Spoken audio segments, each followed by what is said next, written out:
Hello, and welcome to another day of English 2. I'm your online teacher, Miss Abear. As a reminder, we are working on a literary analysis unit. This is part of a larger unit from Common Lit that's called Coming of Age. And what we're looking at, our essential question for the unit is, what experiences lead us from childhood into adulthood? The first unit from our Common Lit unit, we explored this topic and this essential question in a personal narrative. And the second part, we are going to write a literary analysis. And our prompt says, write an essay in which you explain your perspective on what it means to come of age and how we become an adult. You are going to use evidence from multiple texts as well as your own experiences to support your argument. So what that means is you are going to take the text that we have read from Unit 1 and this unit combined, as well as your personal experiences, in order to write about what it means to come of age and what that means to you. And so the last time that we met, we talked about blending quotations into context for your writing, and before that we read American history. Today we are looking at a new text. It's called Eraser Tattoo, and it's about a teenage couple facing a hard time. Now, this particular text is written by one of my all-time favorite writers, Jason Reynolds, and I hope you enjoy his writing as much as I do. And he is very much a modern writer, still writes a lot of things that are very relevant to society today. So before we get too involved in this, I want you to think about how likely it is that a high school relationship will last into adulthood. So show your thumbs up, thumbs down, or do a little handshake, whether you believe that that high school relationship will last into adulthood. If you think it's very likely, do a thumbs up. If you think it's not likely at all, do a thumbs down. And if you think it's somewhat likely, shake your hand a little bit like this so we know what you think. You guys have some great responses, and I will just tell you, there are some relationships that do and some that don't. And it's usually the ones that you think are going to last that don't, and the ones that you're like, they're never going to last, and you go to your 10-year reunion and they're married, and you're like, wait, what? So today we're going to look at a couple in high school who are going to go through some hard times, and we're going to read about that in our text. Before we do, you need to understand a little bit about some things that are going on in the story. So in the setting, the characters live in a New York City neighborhood going through a process called gentrification. So gentrification is when wealthy people buy up the homes where working class renters live. And so you need to understand this gentrification process. So the wealthy people, they displace the renters by either living there themselves or charging higher rents. And so as the neighborhood gets more and more expensive, longtime residents often struggle to find an affordable place to live. And so that's the setting of this story. So one of the other things that you need to know is many New York City neighborhoods have been gentrified, and they've been, most of the time, have been home to black communities like the one that we're going to read here in Eraser Tattoo. But just like in the other text that we read, American history, you saw that setting, there were large multi-people housing, like an apartment complex that was right next door to a single family home. And so that gentrification process happens all over the world. And so you need to understand, or actually all over the United States, but you need to understand that that is a problem for your poor and your lower middle class families. And so understanding that will help you understand where the characters are coming from in Jason Reynolds' Eraser Tattoo. So during this text, we are going to analyze how complex characters and specific plot points develop the theme. Again, how do we make sure that we understand those complex characters, and how do we make sure that we understand the theme? That's right. Somebody answered me out there. We use those signposts as we are reading.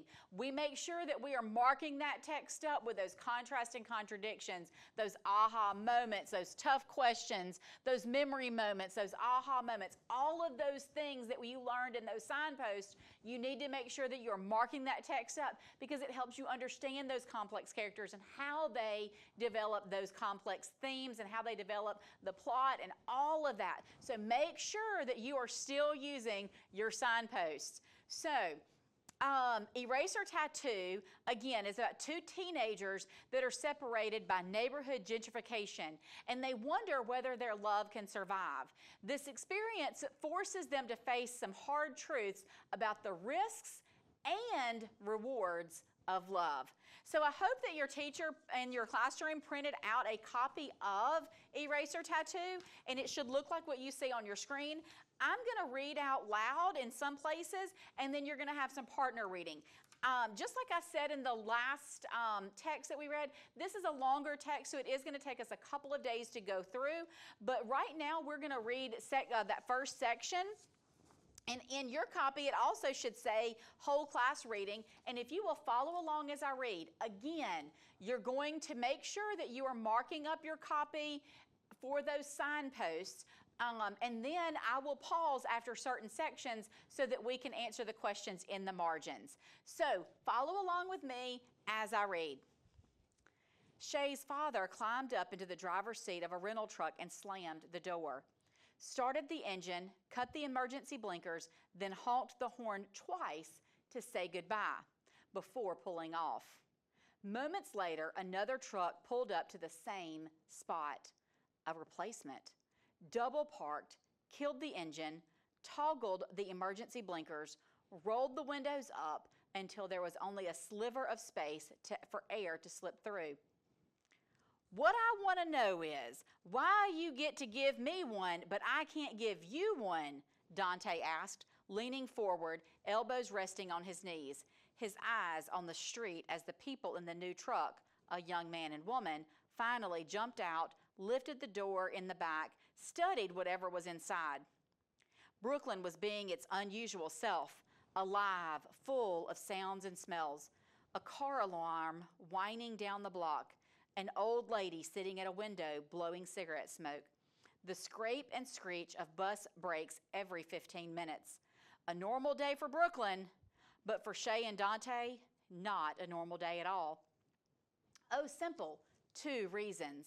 The first is that I can't risk getting some kind of nasty eraser infection. I'm too cute for that. And the second is that my dad will come back, find you, and kill you for marking me, Shay replied, stretching her arms over her head and then sitting back down on the stoop beside Dante. Kill me, please. Your pops loves me. Dante shot back confidently.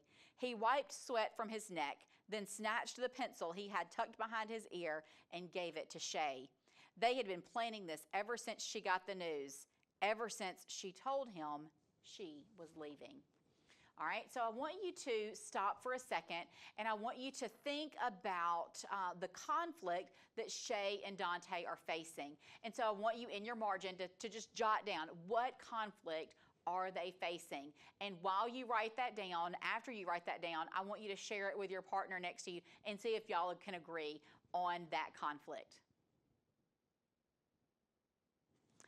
Good. Okay, so we are going to continue on reading in paragraph 5. Love is a strong word.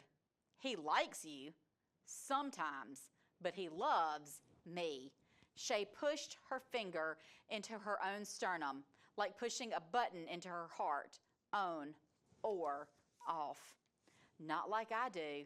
Dante let those words slip from his lips effortlessly, like breathing. He'd told Shay that he loved her a long time ago, back when they were just 5 years old, and she had taught him how to tie his shoes. Before then, he'd just tuck in the laces until they worked their way up the sides, slowly crawling out like worms from the wet soil, which would almost always lead Dante tripping over them, scraping his knee, floor or ground, burning holes in his denim. Miss Davis Their teacher would clean the wounds, apply the Band-Aid that would stay put only until school was over. Then Dante would slowly peel it off because Shay always needed to see it. White, where it used to be, a blood-speckled boo-boo waiting to be blown, kissed.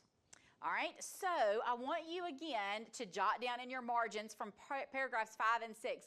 What is the relationship between Shay and Dante? So jot down your answer to that in the margins and then turn and talk with your partner. All right, good job, guys. Now it is time for you guys to do some partner reading. You are going to read paragraphs 7 through 11 and answer the questions that are in the margins with your partner. Again, don't forget those signposts. You're marking those too. So when you're doing your partner reading, you may answer those questions in the margin with your partner, but you both need the responses on your own papers. So after you guys finish your partner reading, that will be all for today, and we will continue reading this story the next time that we meet. And until then, happy reading.